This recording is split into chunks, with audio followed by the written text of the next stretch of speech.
Hola, Ferran, què tal? Hola, què tal? Mira, hem acudit a tu perquè estem parlant d'infidelitats i, clar, una conseqüència directa de la infidelitat és el divorç. Sí. Per així te'n passen molts. Contínuament totes les setmanes entren assumptes nous. Tot això són expedients? Sí, són expedients tot. Mal arxiu, eh? Avui en dia ja... Este és de divorç? Sí, de divorç per motiu d'infidelitat. Ella va descobrir gràcies al telèfon mòbil.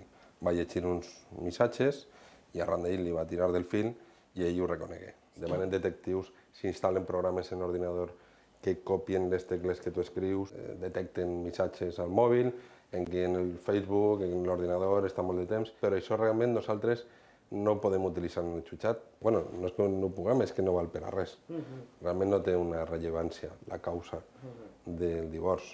Afecta exclusivament quan hi ha menors, que bueno, si està tot el dia en internet i abandona els xiquets, això sí que és una causa que va influir en el procés. La persona que és deixada se li cau tot damunt, no?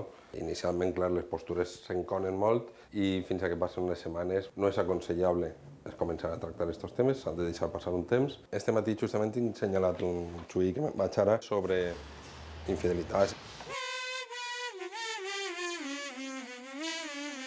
Ferran, se m'ocorrís que si unim divorç i unim infidelitat, la conclusió que ve després és que els pares se puguen plantejar si són realment els pares. Sí, dubtar de la paternitat. Això passa? Sí, això passa. Quan passen unes setmanes i cauen, i dic, ostres, que pot ser, que encara que tot el món diu que se me pareix, pot ser que no siga. De fet, n'hi ha una sentència que fou prou important d'ací de l'Audiència Provincial de València en la que condemnà a la ex a pagar més de 100.000 euros perquè 3 dels 4 fills que tenien no eren del marit. Perquè, clar, per a ell, i encara que sigui un poc exagerat, però és com si se li hagueren mort els fills. O sigui, li havien...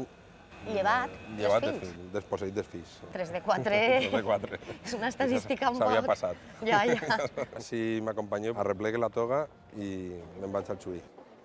Per a vosaltres, uns cuernos no fan cap gràcia, no? No, és una cosa molt seriosa, evidentment, perquè té unes conseqüències jurídiques, unes conseqüències legals, conseqüències econòmiques, i per tant és una qüestió seriosa. És que en 5 minuts hem d'entrar, sí. Com és el juí que tens avui? Bueno, és un xuí un poc complicat, portem molts mesos de guerra i al final estan calents, però bueno, esperem poder calmar les aigües. Moltes gràcies per l'explicació, Ferran. Que Vinga, vaig amb el gràcies a juí. vosaltres. Adéu, Bon adéu. dia.